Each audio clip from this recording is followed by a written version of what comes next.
আসসালামু আলাইকুম রহমতুল্লাহ। জুমার দিনের সবচেয়ে বড় আমল হলো অত্যন্ত গুরুত্বের সাথে জুমার নামাজ আদায় করা।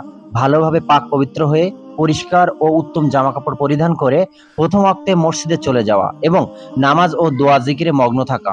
এরপর একাগ্রতার সাথে ইমাম সাহেবের খুতবা শোনা এবং উত্তম রূপে জুমার নামাজ আদায় করা। এটাই হলো জুমার দিনের সবচেয়ে গুরুত্বপূর্ণ এবং সর্বাধিক ফজিলতের আমল। হাদিস শরীফে এই আমলের অনেক ফজিলতের কথা এসেছে। আবু হুরায়রা রাদিয়াল্লাহু তাআলা আনহু বলেন, রাসূলুল্লাহ সাল্লাল্লাহু আলাইহি ওয়াসাল্লাম বলেছেন, এক জুমা থেকে আরেক জুমা মধ্যবর্তী সময়ের গুনাহের জন্য কাফফারা, যদি কবিরা গুনাহ না করা হয়, অর্থাৎ এক সপ্তাহের গুনাহ মাফ হয়ে যায়। হাদিসটি সহিহ মুসলিমের 233 নম্বর হাদিস। জুমার দিন সূরা কাহফ পড়া। যে ব্যক্তি সূরা কাহফ পাঠ করবে, কিয়ামতের দিন তার জন্য এমন একটি নূর হবে যা তার অবস্থানের জায়গা থেকে মক্কা পর্যন্ত আলোকিত করে দিবে। আর যে ব্যক্তি উহার শেষ অথবা প্রথম 10টি আয়াত পাঠ করবে, তার জীবন দশায় দাজ্জাল বের হলেও সে তার কোনো ক্ষতি করতে পারবে না। জুমার দিনে রাসূলুল্লাহ সাল্লাল্লাহু আলাইহি ওয়াসাল্লামের উপর দরুদ পাঠের ফজিলত। হাদিসে আনাস রাদিয়াল্লাহু তাআলা আনহু থেকে বর্ণিত আছে, রাসূল সাল্লাল্লাহু আলাইহি ওয়াসাল্লাম ইরশাদ করেন, তোমরা জুমার রাত ও জুমার দিনে আমার উপর বেশি বেশি দরুদ পাঠ করো।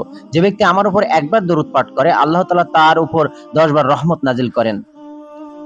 অন্য আরেক হাদিসে আছে, প্রত্যেক জুমার দিনে তোমরা আমার উপর অধিক পরিমাণে দরুদ পাঠ করো, কারণ আমার উম্মতের দরুদ প্রতি জুমার দিন আমার কাছে পেশ করা হয়, আর তাদের মধ্য থেকে যে ব্যক্তি আমার উপর সবচেয়ে বেশি দরুদ পাঠ করে সে অন্যদের তুলনায় আমার কাছে বেশি নিকটবর্তী। সুনানে বাইহাকি 3 নম্বর খণ্ডের 249 নম্বর হাদিস। এক নজরে জুমার দিনে গুরুত্বপূর্ণ আমলগুলো তাহলে জেনে নিই। 1. সূরা কাহফ পড়া, কমপক্ষে প্রথম অথবা শেষ 10 আয়াত তেলাওয়াত করা। 2. রাসূলুল্লাহ সাল্লাল্লাহু আলাইহি সাল্লামের উপর বেশি বেশি দুরূদ পাঠ করা। 3. সুন্দরভাবে গোসল করে খুশবু মেখে পরিষ্কার জামা কাপড় পরে সকাল সকাল মসজিদে যাওয়া ও খুতবা মনোযোগ দিয়ে শোনা। 4.